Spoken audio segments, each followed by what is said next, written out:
While they're optimistic, they do say 42% of them that the amount of debt they have is their biggest financial concern, and 4 in 10 are overwhelmed by it. And what, a huge number, like roughly half, are paying what percentage of their income to service debt? They're paying more than half of their monthly income to service debt. So half of them are paying half, and 56% are living paycheck to paycheck. Living paycheck to paycheck, and that the constituents of that debt. I think we have a graphic up there now. It's credit cards is the biggest hunk of it. Student loans second, and mortgage is third. And well, there's car loans too. Yeah.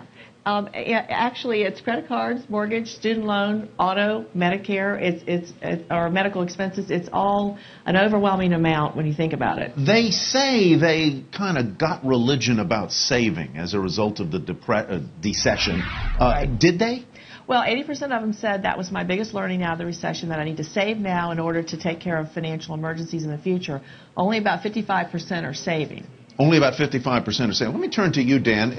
Is it your impression that people have a rosier view in this age group, a rosier view of their financial present and future than they should? Absolutely. They're overconfident. They're extremely optimistic if you compare them to other generations.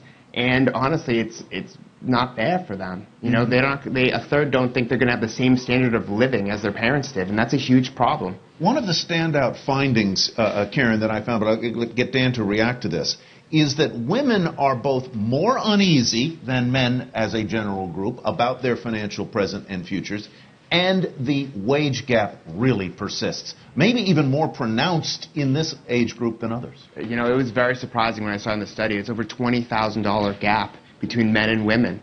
And men are investing in the stock market more. They're more optimistic if you compare them to women. And that's a huge issue, and hopefully that gets corrected soon. If you don't have more income, it is much harder to save. Well, it has ripple effects. They're less happy with their savings. They're less comfortable with the amount of debt they have. Their financial prospects don't look as positive, and frankly, their career opportunities look more limited. How much do you think the president's proposal can help this cohort?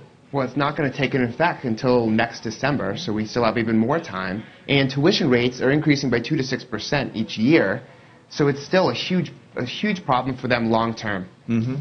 Well, and you think about it. Today they're paying 12% of their income. This takes it down to 10%. It's not like it's a windfall. Mm-hmm. We're looking here at whom these folks trust for financial advice. They trust their parents a lot, more than professionals like you. That's where they go. It's actually the exact opposite from boomers. They go to parents first, financial institutions, and then financial advisors. And that's why we think parents play a big role in financial literacy and role modeling how to handle your money with these kids. Do you think there's a big education gap, Dan, in terms of financial education for this group and really across the culture? Huge. I mean, when was the last time anyone took a personal finance course in a college?